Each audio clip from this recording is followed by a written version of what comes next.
Olá, amigos. Está começando mais uma edição do TVL Esporte. E nesse primeiro tempo do programa, a presença do Sérgio Carneiro, o Serjão, que é técnico-presidente do Blumenau, que disputa agora, em breve, já essa semana, a Copa Santa Catarina de basquetebol masculino. Serjão, prazer tê-lo aqui de novo e para falar do basquete. Prazer meu irmão, tudo de bom. Pois é, nós ainda estamos, eu não sei se comemorando, no meu entendimento foi uma boa campanha na Liga Ouro, ou se é de se lamentar que faltou pouquinho para ir, né, numa final, quem sabe subir um degrau, né? A gente bateu na trave, chegou muito perto e foi prejudicado por algumas situações também, a perda dos pontos ali dos jogos contra o Santos. Fomos a única equipe catarinense que viajou para fazer essa odisseia lá no Amapá, que foi uma viagem muito complicada, um time que logo, já durante a nossa passagem lá, fechou, acabou. Nós jogamos 2 partidas lá, só quem estava lá viu a falta de estrutura, a condição que foi, a maneira como foi, o time realmente ali já estava desmoronando ali e desabou, né? Foi naquela ali, mas nós vencemos as 4 partidas contra eles, é uma equipe que, embora a estrutura estivesse muito ruim dentro de quadra, era muito forte, ganhou de Joinville, ganhou do Contagem de Minas, ganhou uma partida do Botafogo, e todos esses pontos foram tirados da gente, e as derrotas do adversário também. A gente acabou ficando bem prejudicado por isso, fomos para a semifinal com o Botafogo, que era uma equipe muito forte. Tivemos 2 partidas, uma melhor de 3, tivemos 2 partidas no Rio que tivemos totais condições de ganhar, né? A primeira perdemos de 1 ponto de diferença, é um lance livre. A segunda chegamos a estar 14 pontos na frente do jogo e perdemos a partida. Vencemos a terceira em casa, mas acabamos não fazendo a quarta vitória dentro de casa, perdemos por 3 pontos também esse jogo dentro de casa. O Botafogo foi para a final com o Joinville e acabou sendo campeão da Liga Ouro. Se é que tem algum conforto, foram desclassificados pelo campeão, né? Sem dúvida. A equipe que nós fizemos excelentes partidas contra eles, ganhamos por 3 vezes, eles perdemos por 3 pontos e um ponto mais outras vezes, uma equipe muito forte com 3 americanos. E a nossa equipe muito jovem, né, com o reforço dos americanos, fez uma campanha muito boa. Realmente é boa, mas a gente que está no esporte vive de vitória, né? Tem que vencer, né? O segundo não vale nada, nem o terceiro. Bem, mas de qualquer maneira motivou a cidade, mobilizou a torcida de modo geral, e agora vem aí a Copa Santa Catarina, são desafios importantes que o Blumenau tem pela frente, né? Brusque, que é um tradicional rival, já se constituindo nos últimos tempos, e aí tem quem joga, sabe Joinville, né? Sabe Joinville. A equipe de Joinville deve ir para a NBB, está se articulando para ir, foi vice-campeã, está se organizando para ir, é um projeto ousado, um projeto difícil, caro, mas eles estão se organizando para ir, boa sorte, que dê tudo certo e consigam, mas a gente realmente vai ficar focado agora no Sul Brasileiro de Clubes, no estadual e nos Jogos Abertos, e agora, nessa semana, quarta, quinta e sexta, a Copa Santa Catarina, que é um aquecimento para o estadual. Jogos com rodada dupla, né? Rodada dupla. Toda noite 2 partidas. 2 partidas, sempre às 19 e às 20h30, e Blumenau sempre fazendo a rodada final, a segunda rodada. E Joaçaba é uma equipe muito forte, já fez estadual bom ano passado, contratou um técnico, organizou melhor sua estrutura bem. E Brusque e Joinville, né, dispensam comentários, estavam na Liga Ouro também. Joinville deve ir para a NBB, ou seja, adversários do mais alto nível. Sergião, por que dá opção pelo ginásio lá do Ipiranga? A velha casa do basquete masculino de Blumenau, né? Todo o trabalho que foi feito ali de reforma, de camarote, de sala de imprensa, dos nossos escritórios, da associação, da reforma da quadra, da iluminação, tudo isso foi feito para que a gente pudesse ter um centro de treinamento e sediar partidas da base, porque a gente, além do adulto, é sempre bom frisar, eu sempre falo, participa de todas as categorias, sub-12, sub-13, sub-15, sub-17, sub-19, então são muitos jogos durante o ano. E agora para a Copa a gente vai fazer porque quer esquentar, quer o público perto, quer trazer de novo para aquele ginásio ali que é um ginásio tradicional. Já fizemos várias partidas lá, inclusive no estadual ano passado. Mas agora vamos fazer lá. Temos essa opção, graças a Deus, né, de poder fazer no Galegão ou no Ipiranga. Dessa vez vamos para o Ipiranga. Você, como jogador, tem boas lembranças daquele local, Tenho ótimas lembranças como jogador, como técnico, como homem. Me formei ali dentro. Eu cheguei ali com 21 anos de idade, né? Então tenho ótimas lembranças e é um prazer poder estar ajudando nessa revitalização do ginásio. Vamos relembrar aquela equipe que tinha na batuta o saudoso Romeu Gheorghi. Era você, o Prego, Mineiro. Tinha o Camargo, o Iberê, cheguei a jogar com o Toninho, o Curuca, Lula, meu Deus, uma série de Gessi, não quero esquecer de ninguém, porque era edição, era uma equipe que... Marcelão, que agora está na direção da PAB, chegou a jogar com a gente. Que na época chamavam de Marcelinho. O Marcelo Gheorghi, que hoje também ajuda a gente na PAB, também jogou. Então, uma série de amigos que a gente tem até hoje, que tiveram ali dentro, que ajudaram e estão ajudando também nessa história continuar. Daquela equipe de basquete lá, sobrou um grupo de amigos, né? Ficou. O Camargo está no feminino, o Iberê é um dos diretores da Tachibra também, é o nosso parceiro também, ajuda a gente, a Altenburg que está junto, ou seja, é tudo uma família ali, graças a Deus, todo mundo junto. Pois aí, eu me lembro dos grandes jogos que vocês fizeram lá no ginásio do Ipiranga e aqueles confrontos inesquecíveis com o Joinville, né? Grandes jogos ali, a gente chegou numa época do Brusque, estava um pouco abaixo nessa época, era uma Laje já estava caindo também na hora que eu cheguei, que também teve um basquete muito forte, continuou por alguns anos, agora voltou, há 2 anos estão fazendo de novo, vai estar no estadual adulto, e a gente fez umas partidas contra o Joinville, tanto aqui quanto lá em Joinville, históricas, umas partidas de... Era outro tempo, né? A mídia tinha mais espaço, acho que aparecia mais, eu não sei, não é saudosismo, mas realmente os ginásios estavam sempre cheios, sempre lotados. Qual é a capacidade hoje lá do ginásio de Ipiranga? Ipiranga, 400 pessoas. 400 mas pessoas. É um bom público. É um bom público, 400 pessoas dão um calor, se puder dar 500, a gente dá uma apertadinha. O Sérgio, o basquete é movido também por esse impulso que vem da arquibancada? Sem dúvida, sem dúvida. A nossa equipe é uma equipe jovem, né? Na Liga Ouro, a média de idade de 21 anos, uma equipe muito jovem e ela se incendeia muito com isso, às vezes se perde um pouco também, passa um pouco do ponto, isso é normal, isso é amadurecimento. Está acontecendo um pouco no futsal também, equipes que têm uma base jovem, em alguns momentos elas pagam por isso, porque é um preço que tem que ser pago da experiência. Ninguém, em nenhuma área, né, de trabalho, aprende sem errar uma vez ou outra. Você aqui, um engenheiro, ou seja, a pessoa sempre tem que aprender errando, né? Lógico que tem que ter uma orientação para minimizar esses erros e não criar problemas. É o que a gente procura fazer, mas num momento ou outro a inexperiência tem um preço a pagar. Tem uma vantagem também, os atletas se machucam menos, têm mais saúde, né? São mais fáceis de lidar, mas tem o preço para pagar. Quem fica? Quem saiu da turma que disputou a Liga Ouro? A gente está conversando ainda com alguns atletas têm proposta para a NBB também, nós estamos esperando, estamos tocando, né, efetivamente 2 americanos logo que acabou foram dispensados, o Rômulo e o Thiago, 2 pivôs que a gente trouxe também, o Rômulo fez uma liga muito boa, não por deficiência técnica, por nada, foram excelentes, mas a gente é obrigado a dar uma enxugada agora, né, que realmente não terminou ainda, a gente ainda está analisando algumas situações, porque o nível de exigência é outro e a competição... A arrecadação é outra também, né, numa situação dessa. Então a gente tem que adequar para não sair do orçamento e a gente está fazendo isso agora. Mas a gente ficou com a equipe muito forte, jovem também, forte. Lógico que se Joinville for para a NBB, vai se reforçar, vai trazer americanos, vai ser um ponto fora da curva no estadual, vai estar acima dos outros, isso não tenha dúvida. Mas acho que a gente tem uma equipe competitiva e em condições de ganhar o título, sim, todos os que vai disputar. Agora, a equipe de Blumenau, qual é a folha hoje, qual é a arrecadação? Ou eu diria de uma forma diferente, quanto é preciso para manter uma equipe em quadro? Olha, a gente tem alguns auxílios de empresas que auxiliam a gente para toda a estrutura, a própria federação ajuda bastante também as equipes que disputam, mas você, por exemplo, por uma NBB, um orçamento por uma NBB, no mínimo, para você não cair, ficar ali num ponto intermediário, é R$1,5 milhão. Né? Para a Liga Ouro, nós tivemos um orçamento de R$450 mil, para o período da Liga Ouro todo. Agora, para o restante do ano, muitos atletas já estão no Bolsa Atleta, a gente conseguiu encaixar essa situação do Bolsa Atleta, comissão técnica. Nossa equipe não é uma equipe por mês caro, uma equipe que não sai por mais de 25, 30 mil reais por mês. Quarta-feira, o primeiro jogo é... Quarta-feira, 19h30, 19 horas, desculpa, Brusque e Joinville, um jogaço, né, uma partida muito boa, e 8h30 da noite, nós e Joaçaba. E depois, na sequência, o ganhador com o perdedor, e sendo que Blumenau faz sempre a segunda rodada. Bem, nós vamos fazer uma pausa para atualizar o Campeonato Brasileiro. Eu sei que na condição de tricolor carioca você está mais feliz hoje do que da última vez que você veio aqui. Aliviado, né? Tricolor tem ficado aliviado, não feliz. Vamos ver como é que foi a rodada do final de semana do Campeonato Brasileiro de Futebol. Rodada que iniciou no sábado com um jogo isolado. Corinthians 2, Atlético do Paraná também 2. No domingo pela manhã, Palmeiras 4, Vitória 2, de virada, o Palmeiras venceu. No jogo disputado lá no Engenhão com portões fechados, o Vasco ainda cumprindo a pena imposta pela Justiça Desportiva, sem torcida, portanto, Vasco e Santos 0-0. Cruzeiro e Flamengo empataram por 1-1 no Mineirão. O Grêmio de virada venceu a Ponte Preta em Porto Alegre por 3-1.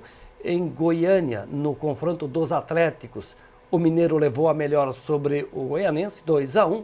A Chapecoense bateu o São Paulo por 2-0. Estava uma série de jogos sem vencer a Chapecoense, 6 jogos, e acabou vencendo o tricolor paulista, deixando a equipe do Morumbi numa situação delicada no campeonato.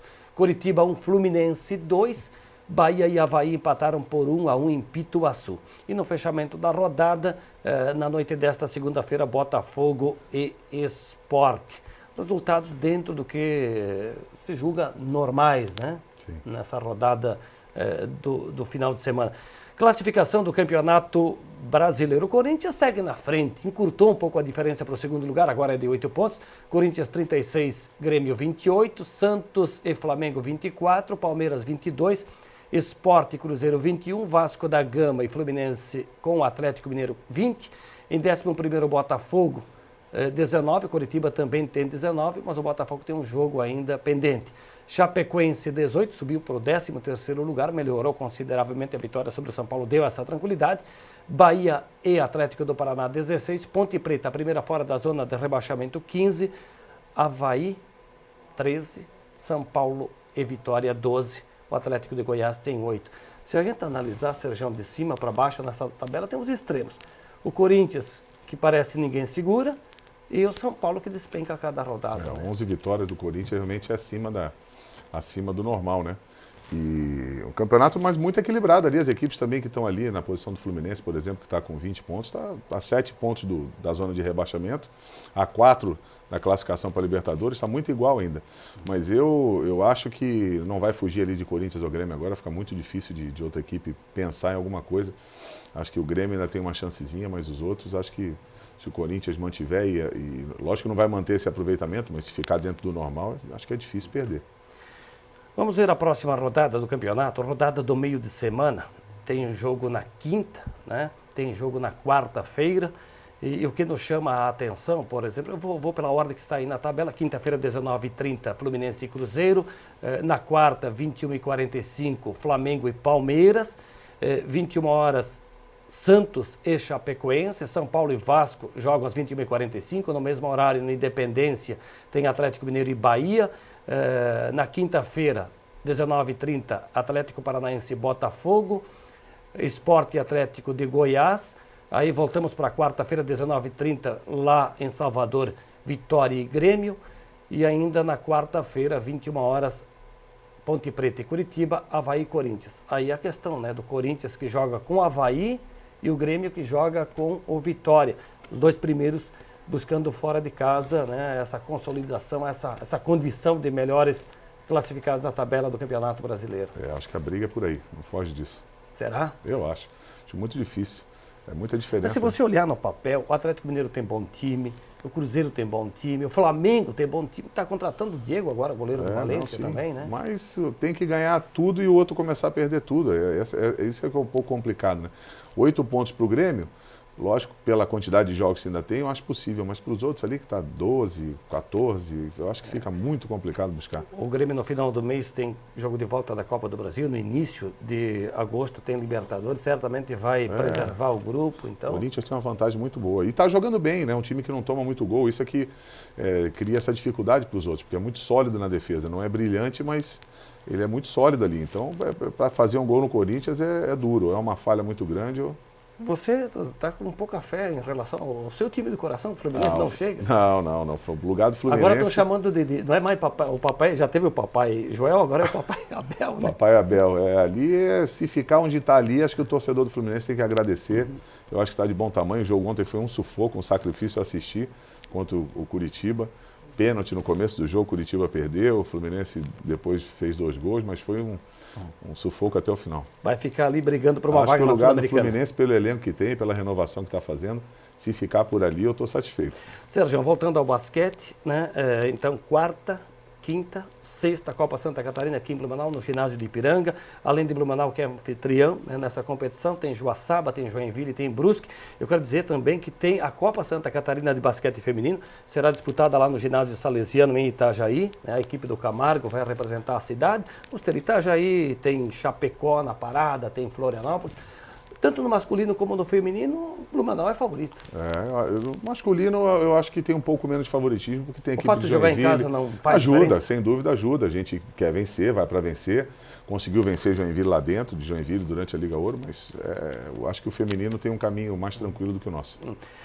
E depois da Copa Santa Catarina tem uma estadual e em seguida os Jogos Abertos em novembro lá em Lages. Ainda temos o Sul Brasileiro também em setembro em Brusque, que é o campeão e vice dos 3 estados do Sul, onde disputar o Sul Brasileiro, organizado pela Federação Catarinense. E lembrando que a entrada no Ipiranga nesses 3 dias é franca, não paga nada, pode entrar para assistir lá. Sérgio, obrigado, sucesso. Eu que agradeço, obrigado pelo convite.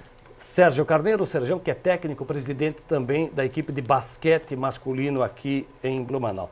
Nós estamos concluindo o primeiro tempo do TVL Esporte, vamos fazer um breve intervalo e em seguida voltamos para falar também de xadrez. É que nesse final de semana o Galegão foi sede, foi a casa do xadrez. Aconteceu lá o Festival Nacional de Xadrez. Até já.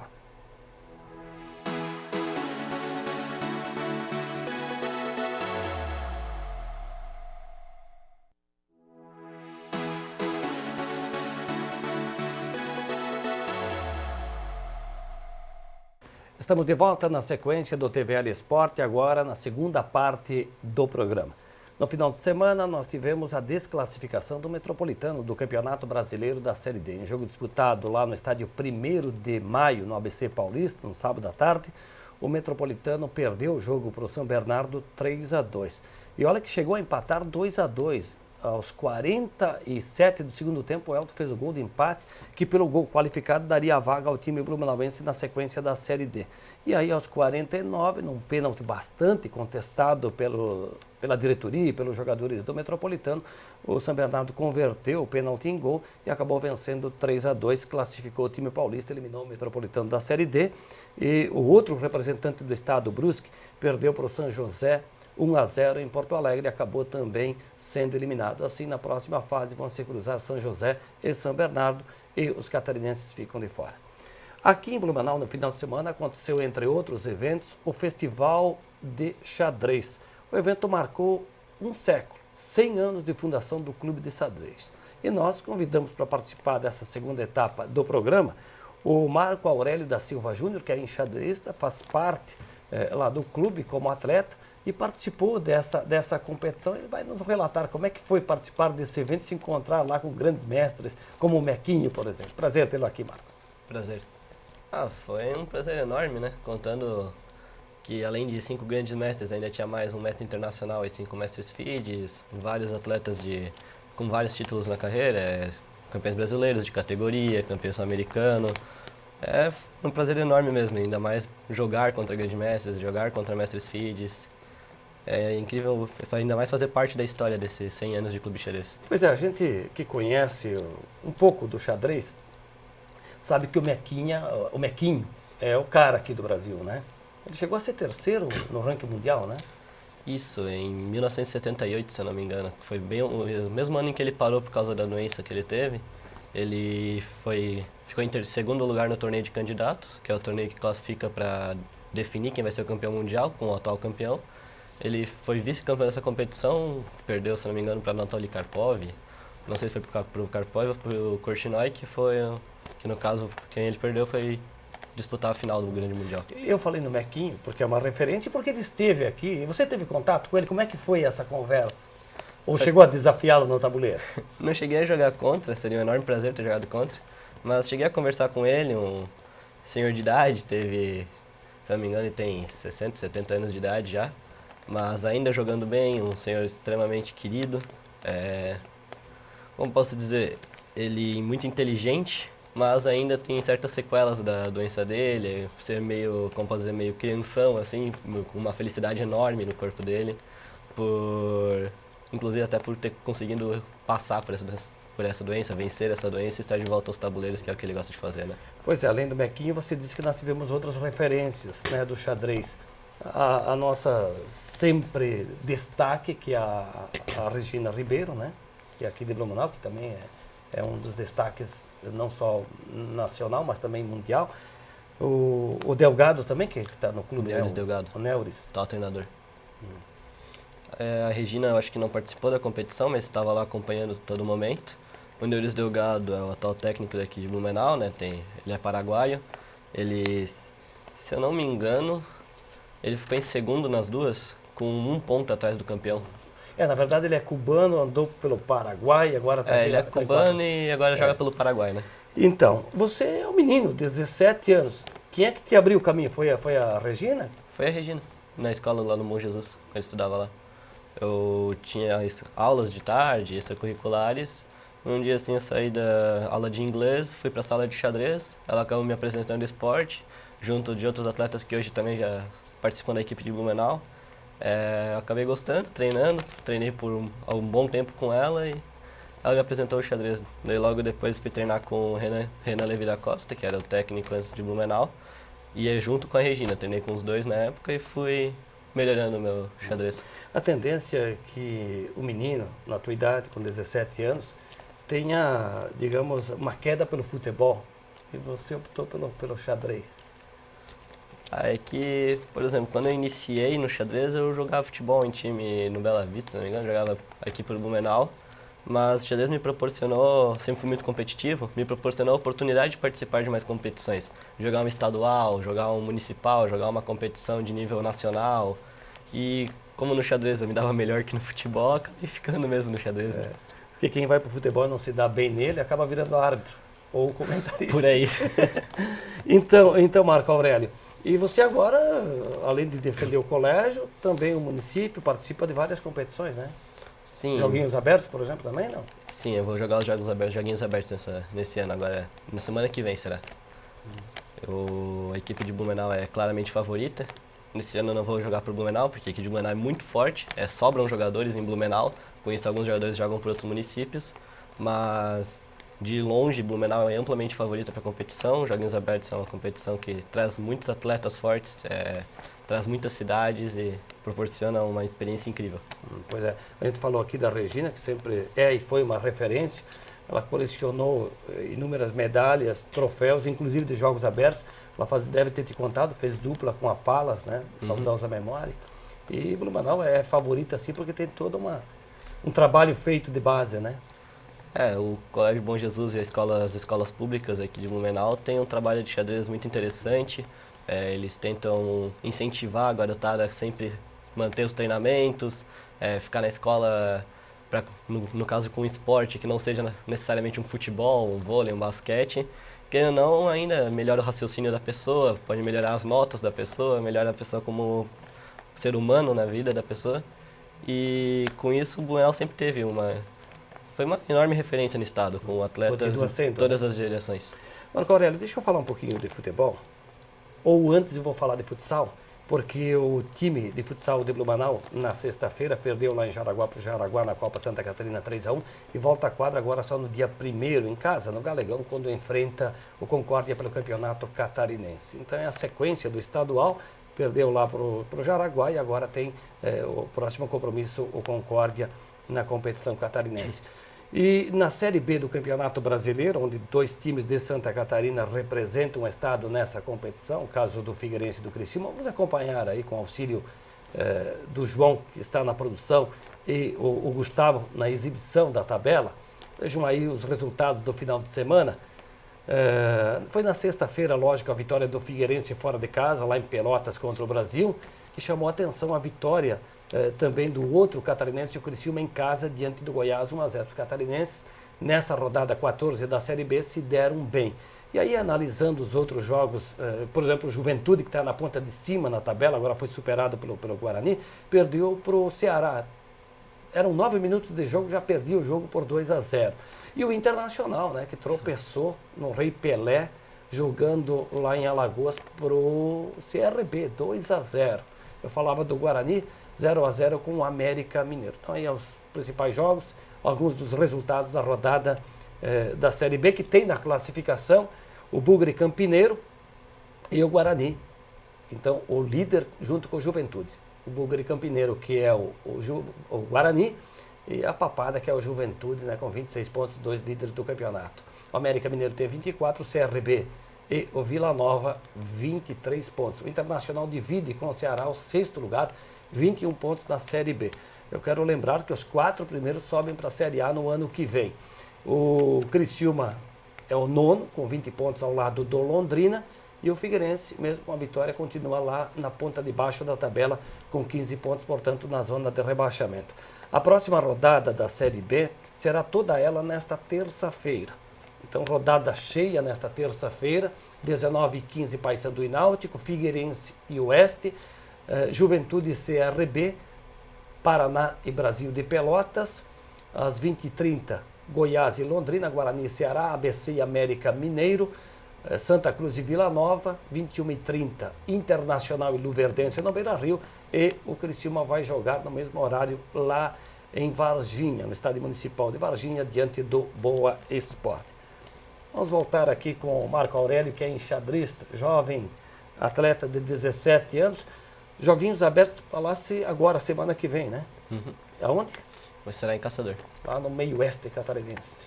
Você viaja muito? Ultimamente estou mais focado nos estudos, mais no trabalho, mas até ano passado eu viajava umas 2 vezes por mês para ir para competições, mas a maioria aqui no estado mesmo. Em São Bento do Sul, Florianópolis. Mas dá para conciliar os estudos. Você está no segundo grau agora, no terceirão que diz? Terceirão. É.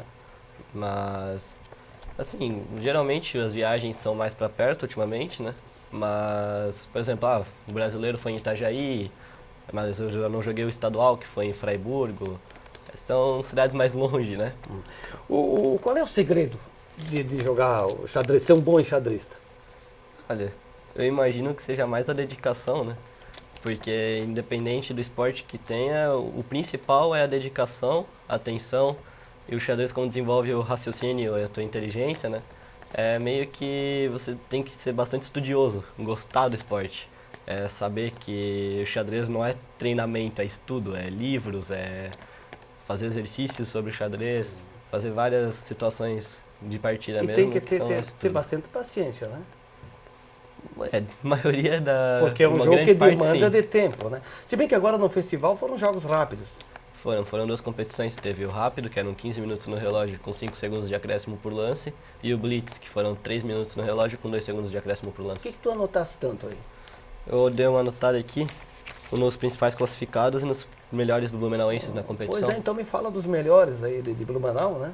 De Blumenau, no rápido, o melhor blumenauense colocado foi o Guilherme de Borba em 6º lugar. Daí teve o Rian Wesley em 17º, o Thiago Dobuchak em 18º, o Nathan Filgueiras em 21º, o Gabriel de Borba em 23º e o Luiz Cláudio Valim em 24º. Foram os melhores blumenauenses na E competição você, de não rápido. tá nessa lista? No rápido eu acabei, como diz no xadrez, né, capivarando um pouco. Eu fiquei com 5 pontos de 11, daí eu fiquei em 41º, se não me engano, por ali. Não fiquei tão bem na competição. Mas tem essa de favorito no xadrez, não? Ou o cara é bom mesmo e não tem essa de favoritismo? Existe o favoritismo, mas o xadrez é uma caixinha de surpresas, como dizia um treinador meu. Muita coisa pode acontecer e, por exemplo, um grande mestre pode te subestimar e acabar vacilando na partida e perdendo, né? Nunca se sabe. Então, favoritismo até ocorre, até existe, mas não tanto. Pois é, você falou que prefere o xadrez, que não é muito do futebol, mas você faz um trabalho de assessoria lá no Blumenau, né? Isso, exato. Faço um estágio lá. Então, vamos falar no Blumenau, que nós tivemos rodada da Série C do Catarinense nesse domingo, a penúltima rodada do retorno do Campeonato Catarinense, lá no Emília Mendes Rodrigues, estádio Ninho da Águia, nesse domingo pela manhã, Imbituba 0, Blumenau também 0, e lá em Orleans, o Curitibanos venceu o Porto por 1-0. A classificação no retorno tem o Imbituba líder 7 pontos, Curitibanos 6, Blumenau 5, Porto 4 pontos. O Caçador, que folgou na rodada, não pontuou. O que vai acontecer? Na última rodada marcada para domingo próximo, 3 da tarde, o Blumenau recebe no Césio o Caçador. Imbituba e Curitibanos vão jogar em Orleans. Vocês viram a tabela aí como é que é? Então, são os 3 times em condições de brigar pelo título do retorno. Depende do Imbituba. Se ele ganhar, fica com a vaga do segundo turno. Para o Beck ser campeão do retorno, tem que ganhar aqui do Caçador, o que convenhamos vai ser uma moleza. O Caçador não ganhou de ninguém. E aí torcer para que não haja um vencedor entre Curitibanos e a equipe do Imbituba. Daí o Blumenau conquistaria o retorno e ficaria com o título da Série C, já garantindo vaga para a Série B do Campeonato Catarinense do ano que vem. Se não acontecer essa combinação, se um dos outros times, Curitibanos ou Imbituba, ficar com o título do retorno, aí o Beck, como campeão do primeiro turno, vai decidir na melhor de 2 jogos, sendo ele o mandante pela melhor campanha aqui em Blumenau da segunda partida, para decidir o título do campeonato e a vaga para a Série B no ano que vem. Xadrez, então, joguinhos abertos. E o que mais tu tens aí no calendário nesse ano ainda, Marcos? Vai ter em setembro aqui em Blumenau o Campeonato Brasileiro Escolar, né? Vai ser na Vila Germânica, do dia 7 a 9 de setembro. Daí, agora mês que vem, em agosto, vai ter uma competição em Caiobá, vai ter em Florianópolis, que eu pretendo ir, mas ainda estou vendo como é que vai ficar. E mais pro final do ano vamos vendo, as competições ainda não foram todas anunciadas, né? Mas tem os jogos abertos em dezembro, se não me engano, novembro, que também vou participar. Você fala da participação. A sua mãe acompanha o programa, está aqui, né? Como é que é o nome dela? Eliomara. E o pai? Marco Aurélio também. Pois é, o casal faz parte do clube, da diretoria do clube, 100 anos de história do Clube de Xadrez de Blumenau, por isso que aconteceu o festival. Então tá na veia, tá na família esse negócio do xadrez, né, Marcos? É, mais ou menos. A partir do momento que eu entrei, meus pais me apoiaram completamente, né? Sempre juntos comigo, me levando nas competições, me levando nos treinos. Daí, quando entrou a nova gestão do Clube Xadrez de Blumenau, se não me engano, em 2014, meus pais entraram junto na diretoria para apoiar sempre. Parabéns a você, aos seus pais e todos aqueles que são amantes do xadrez e fazem esse clube ser o segundo no Brasil, né? É o Segundo mais velho. Então, para você ver um século, né? Um centenário de vida não é para qualquer um. Não. É, por exemplo, o Clube de Xadrez de Blumenau. E assim, amigos e amigas, estamos concluindo mais uma edição do TVL Esportes. A todos, um grande abraço e até a próxima.